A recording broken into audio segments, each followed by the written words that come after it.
রোববার ইসরায়েলের একটি দল কাতারে গিয়েছে যুদ্ধবিরতির আলোচনা চালিয়ে নিতে।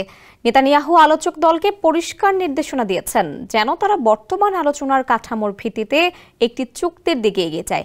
তিনি আরও জানান, ওয়াশিংটনে ট্রাম্পের সঙ্গে তার আসন্ন বৈঠক এই আলোচনা এগিয়ে নিতে সাহায্য করতে পারে।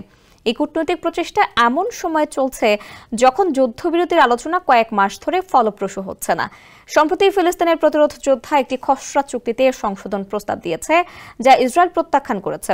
জেরুজালেমের দাবি, যুদ্ধবিরতি ধাপে ধাপে হতে হবে। প্রথমে গাজায় বন্দী ইসরায়েলিদের মুক্তি, এরপর প্রতিরোধ যোদ্ধাকে অস্ত্রহীন করা। এই অবস্থায় নেতানিয়াহু সরকার ফিলিস্তিনি প্রতিরোধ যোদ্ধাকে পরাজিত করা এবং আরব দেশগুলোর সঙ্গে সম্পর্ক স্বাভাবিক করার চেষ্টায় অটল। Original product, best service and best offer. Your right choice, Transcom Digital. এমনই দাবি জানিয়েছেন দেশটির প্রধানমন্ত্রী বেনিয়ামিন নেতানিয়াহু। মার্কিন প্রেসিডেন্ট ডোনাল্ড ট্রাম্পের সঙ্গে গুরুত্বপূর্ণ এক বৈঠকের আগে এ কথা বলেন তিনি। শাফাক নিউজের এক প্রতিবেদনে তথ্য জানানো হয়েছে।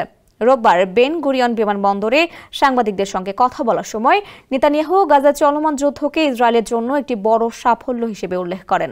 তিনি বলেন, তারা এরই মধ্যে মধ্যপ্রাচ্য বদলে দিয়েছেন। তার দাবি, ইসরায়েলের সামরিক ও কূটনৈতিক কৌশল ভবিষ্যতের শান্তি চুক্তির ভিত্তি গড়ে তুলছে।